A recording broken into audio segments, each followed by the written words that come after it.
तो इस वीडियो में हम देखेंगे कि सोलो लेवलिंग एनिमे में एक ई रैंक हंटर और एक एस रैंक हंटर के पावर लेवल्स में कितना बड़ा डिफरेंस है। ई रैंक हंटर जिनके पास एक नॉर्मल ह्यूमन की पीक स्ट्रेंथ होती है और इतने तो पावरफुल होते ही है कि आराम से एक निचले लेवल के मॉन्स्टर को मार सकते हैं, सिवाय एक हंटर के, संग जिन ऊ डी रैंक हंटर्स।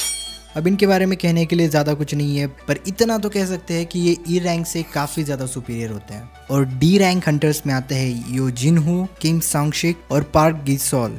इसके बाद आते हैं सी रैंक। ये रैंक एक काफ़ी अच्छी खासी रैंक है क्योंकि इस रैंक पे तुम एक छोटे से ग्रुप को लीड भी कर सकते हो, तो ये काफ़ी बेटर है। और अगर इनकी पावर लेवल को कंपेयर किया जाए तो हम इसे एक टैंक से कंपेयर कर सकते हैं, हाँ, जिसमें इनका डिफेंस और अटैकिंग पावर एक मिलिट्री टैंक जितनी होती है। पर अगर ई रैंक से कंपेयर किया जाए तो सी रैंक की बात कुछ अलग ही है, क्योंकि एक सी rank Hunter 10 E rank hunters के बराबर है। सीरीज में हमें सोंग ची यूल, होंग डोंग सुक, चो क्योन, गो म्यूंग होंग, इन सी रैंक हंटर्स को दिखाया गया है। बी रैंक हंटर्स, तो अब एक बी रैंक हंटर 10 सी रैंक हंटर्स के बराबर होता है, यानी कि लगभग 100 ई रैंक हंटर्स के बराबर। और इसी में अगर हम बी रैंक हंटर हीलर ली जिहू के बारे में बात करें, इसने जुनहू को काफ़ी बार डेडली सिचुएशन से बचाया था। सीरीज में हमें जो सबसे पावरफुल बी रैंक हंटर दिखाया गया है वो है कैंग ताइशी, जिसके पास स्टेल्थ नाम की एक काफ़ी कमाल की एबिलिटी है, जिसकी स्पीड भी बहुत ज़्यादा है।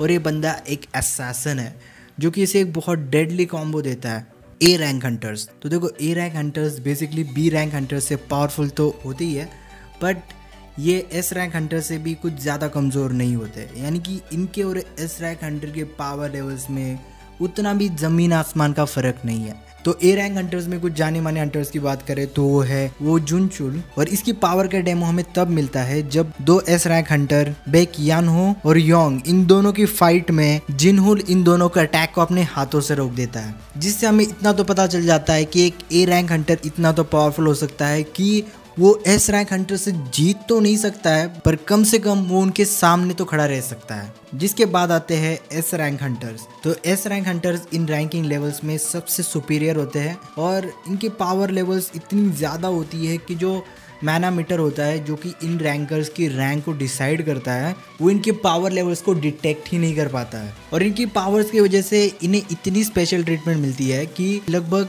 इन पे कोई भी लॉ अप्लाई ही नहीं होता है। और साथ ही साथ हर एक कंट्री के पास जो भी एस रैंक का हंटर होता है वो इन्हें लगभग एक न्यूक्लियर मिसाइल की तरह समझते हैं। और मानवा में बस 31 एस रैंक हंटर्स को ही मेंशन किया गया है। पर अगर कुछ पॉपुलर एस रैंक हंटर्स के बारे में बात की जाए तो वो आते हैं बेक यानहो, चो जोंग इन, चा ही इन, गेतो ryuji, योंग डोंग सू, लिu जिंगोंग। तो बाय द वे तुम्हें लग रहा होगा कि यहाँ पे लिस्ट खत्म हो गई है, पर यहाँ पे लिस्ट खत्म नहीं होती है।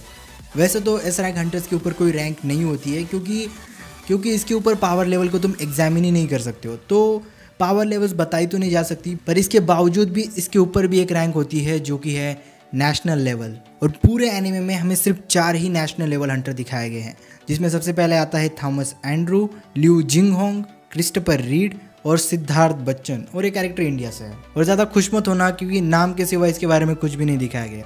पर एक नेशनल लेवल हंटर आखिर एक एस रैंक हंटर से अलग कैसे होता है? तो देखो, एक नेशनल लेवल हंटर बनने के लिए तुम्हें एक एस रैंक गेट को अकेले क्लियर करना होता है।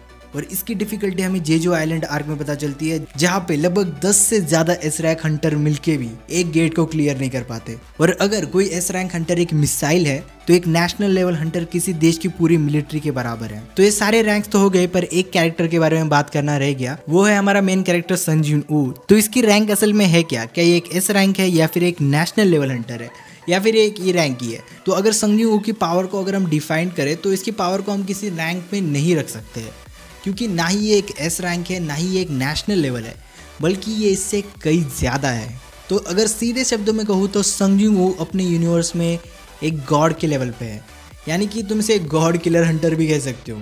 तो संग जिन ऊ अपनी इस कहानी में वीकेस्ट से स्ट्रॉन्गेस्ट नहीं बनता है, बल्कि वीकेस्ट से दी स्ट्रॉन्गेस्ट बनता है। पर साथ ही साथ तुम भी एक चीज़ करके मेरा लेवल बढ़ा सकते हो, और वो है सब्सक्राइब।